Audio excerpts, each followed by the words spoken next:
দিল্লির সফদরজং রোডের প্রধানমন্ত্রী ভবনের চারপাশে তখন আগের মতোই কড়া নিরাপত্তা, কিন্তু দেশ জুড়ে অস্থিরতা, উত্তেজনা আর ধোঁয়াটে রাজনীতির মেঘ। ভারত তখনও শিখ বিদ্রোহী আন্দোলন ও অপারেশন ব্লু স্টারের পরবর্তী উত্তেজনা থেকে পুরোপুরি সেরে উঠতে পারেনি। কাহিনী শুরু হয় 31 অক্টোবর সকাল প্রায় 9টা। ইন্দিরা গান্ধী সেদিনের জন্য ঠিক করেছিলেন ব্রিটিশ টেলিভিশন সাংবাদিক পিটার উস্তিনোভকে সাক্ষাৎকার দেবেন।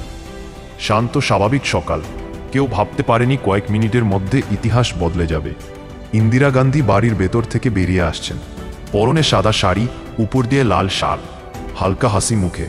ভারতের প্রথম ও একমাত্র মহিলা প্রধানমন্ত্রী, যিনি বহু ঝড়-ঝাপটা দেখেছেন। বাংলাদেশ মুক্তিযুদ্ধ, জরুরি অবস্থা, রাজনৈতিক বিরোধিতা, সবকিছুর মধ্যেও অটল নেতৃত্ব দিয়েছেন। কিন্তু তার সামনে অপেক্ষা করেছিল এক মর্মান্তিক পরিণতি। কিন্তু ভাগ্যের লিখন অন্য কিছু ছিল। ইন্দিরা গান্ধী তাদের পাশ দিয়ে হাঁটতে যেতেই বেয়ান্ত সিং হঠাৎ করে রিভলভার বের করে গুলি ছোড়েন। পরপর 3টি গুলি লাগে ইন্দিরা গান্ধীর দেহে। তিনি পড়ে যাওয়ার আগেই সতওয়ান্ত সিং স্বয়ংক্রিয় রাইফেল তুলে আবার গুলি চালান। মোট 30টির বেশি গুলি লাগার কথা পরে জানা যায়।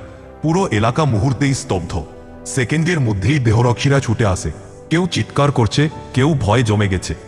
ইন্দিরা গান্ধী লুটিয়ে পড়েন লাল শালের ওপর, তার নিচে জমে উঠতে থাকে রক্ত। তড়িঘড়ি তাকে তুলে নেওয়া হয় গাড়িতে। গন্তব্য AIIMS দিল্লি।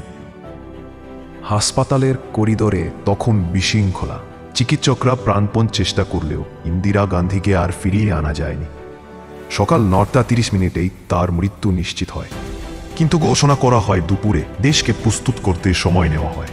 অন্যদিকে হত্যাকারী বেয়ান্ত সিং ঘটনাস্থলেই অন্য দেহরক্ষীদের গুলিতে মারা যায়। সতওয়ান্ত সিংকে গ্রেফতার করা হয়, যিনি পরে বিচারে মৃত্যুদণ্ড পান। ইন্দিরা গান্ধীর মৃত্যু সংবাদ ছড়িয়ে পড়তেই দেশ জুড়ে নেমে আসে শোকের ছায়া। কিন্তু তার সঙ্গে শুরু হয় দাঙ্গা, সহিংসতা। হাজারো মানুষের জীবন ঝরে যায় রাজনীতিক প্রতিশোধের আগুনে। এই হত্যাকাণ্ড শুধু একজন নেত্রীকে নয়, ভাঙচুর করে দেয় লাখো মানুষের শান্তি। ইন্দিরা গান্ধী মারা গেলেও তার ভাবনা, তার রাজনৈতিক প্রভাব ভারতের ইতিহাসে চিরস্থায়ী হয়ে রইল। তার শেষ বক্তৃতায় তিনি বলেছিলেন, যদি আমার মৃত্যু হয়, দেশের প্রতিটি ফোঁটা রক্ত দেশের জন্য হয়ে পড়বে। সেই কথাই সত্যি হয়ে দাঁড়ায়। 31 অক্টোবর 1981, একটি দিন যেদিন ভারত হারিয়েছিল তার সবচেয়ে প্রভাবশালী নেত্রীকে।